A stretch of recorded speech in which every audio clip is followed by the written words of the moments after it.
no contact episode, let's talk about it. First off, let me start by saying this.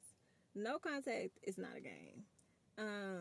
It was one lady on there that said, well, why does parents get so much criticism when they go no contact, but when the kids go no contact, they're praised? First of all, nobody wins in this situation, baby. Nobody wins, because the child goal is not to disconnect from their parents. That's not even how we wired. That's not even something that most people can do. That's why as you said, it's praise, because most people don't have the balls to disconnect from their parents, no matter how disrespectful they are, no matter how much they're doing more harm to them than good, no matter how much chaos that their parents may bring into their lives. They will not disconnect from their parents, because it's something that it's a really hard task to do. That's why you feel like it's praise, but it's not a praise. Nobody wins in the situation when we go no contact. The family is broken. It's broken upon repair at this point. So it's not that it's praised more. It's just we know what it takes as kids who've gone no contact with our parents, how much that shit hurts and how much it takes for you to really walk away. Two, I need parents to understand that we're not the same. It's too many parents who are in competition with their children. If I'm your child, respect me and treat me as such. But you don't get to tell me you're better than me and I got to just do what you say as if I'm still a kid and not an adult when it works for you. But when it's time for everybody to come to the table and take responsibility and take accountability, as y'all like to say, now we're not the same. I just got to take accountability for doing what? Being a kid? Like, for your lack of parenting? That has nothing to do with me that you didn't know how to be a parent and you decided to go have a kid at a time that you weren't ready to be a parent. That has nothing to do with me. That has everything to do with you. A lot of parents parent through trauma.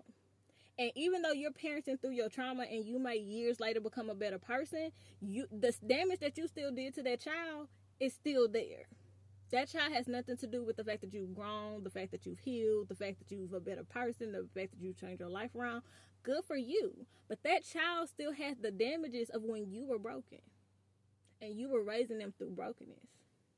A lot of parents don't understand that you parenting your child through brokenness and through trauma and drama is going to leave an everlasting effect on your kids.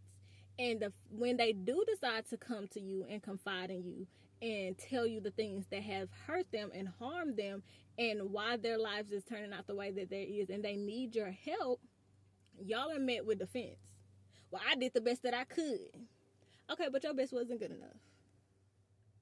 You could have did that. You could have did the best that you knew how to do at that time. But at the end of the day, it was not good enough. And you lacked. And all they're asking you for is to take accountability for where you did lack as a parent. It's not trying to bring it up to hurt your feelings. It's not to hopper on old things. It's not to be, I should just be happy that you're a better person now. None of that is going to help. And then on top of that, you want us to continue to take the so-called conflict. We don't know how to deal with conflict. It's not that we don't know how to deal with conflict, but why do we have to constantly have conflict with you? We got too much other stuff going on. Our ages, I'm a millennial. I'm 34 years old. My 34 looks way different from my parents' 34.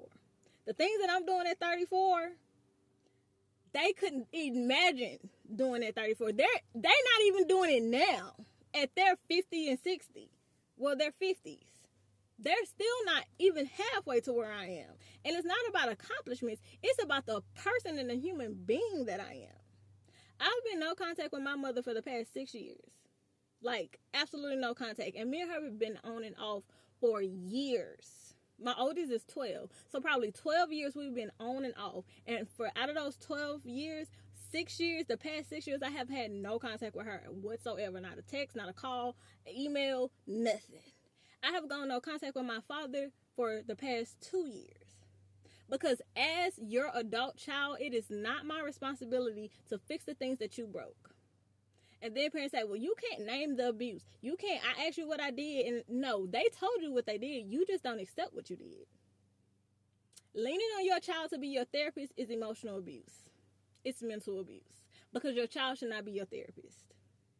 Taking your child through domestic violence situations is a form of emotional and mental abuse, because that child is going to automatically, as your child, want to protect you. So now not just you are going through the physical abuse or domestic violence, your child is also experiencing that same domestic violence. You run around here making your mistakes, living your life, doing you. Your child is reaping the lack of a present parent, the lack of a physical parent, the lack of an emotional, intelligent parent to guide them along their journey. Y'all be mad at kids for being kids. Kids are supposed to be rebellious. Kids are supposed to try things. Kids are supposed to get into things. That's how they learn. Your job is to guide, and you didn't want to guide because you feel like you should just do it. That's not how they work. And because you feel like you're doing a better job, or you did a better job, than your parents did with you, which that's a whole nother topic for a whole nother day, that does not excuse the fact that you weren't the parent that they needed you to be. Instead of being defensive about it, maybe y'all should take time to actually hear what your children are saying to you as adults who are now probably raising their own kids, having their own families, trying to find their own way in the world, but they can't because you never showed them. That's what y'all are missing. That's why kids are going no contact. That is why families are being broken up every day, because it's too many adults who want to be the mother because I'm your mama, because I'm your daddy. You want to put us on an even playing field until it's time for you to take accountability for where you lacked. That's not how this works. For the lady who said she went no contact with her son, he has emotionally and mentally abused her for the past 15 years. He's 30. He's 30.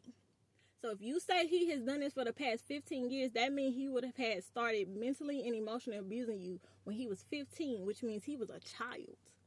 So you should have been the parent to guide that situation, to steer that situation.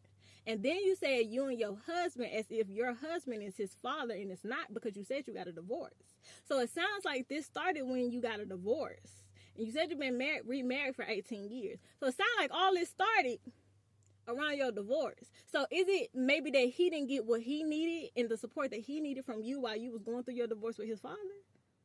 Maybe that, but we won't know that because it doesn't matter, right? Because he's the child, so he needs to stay in the child's place, right? This is what I'm saying. At the end of the day, nobody wins by going no contact. But at the same time, you have to do what you have to do for your emotional and mental health. And when you are trying to be a better person and be a better parent to the children that we are now raising, sometimes parents leave you no choice but to go no contact because they don't get it any other way. I'm not going to beg you to take accountability for the things that you know that you lacked when you was raising me. Whether you did your best or not, it does not matter. Your best was not good enough. And too many parents do not want to accept that their best simply was not good enough. We're not asking you to be perfect. We're asking you to be understanding. And the fact that you don't want to be understanding, and on top of that, you're emotionally guilt-tripping us to feel bad that you didn't give us what we needed. What world does that make sense? And lastly, closing this shit out, I don't know why the hell we still listening to Oprah in the first place. Oprah ain't never did nothing but divide the community. That's it. That's all. And still today, 30 years later, she is still dividing the community.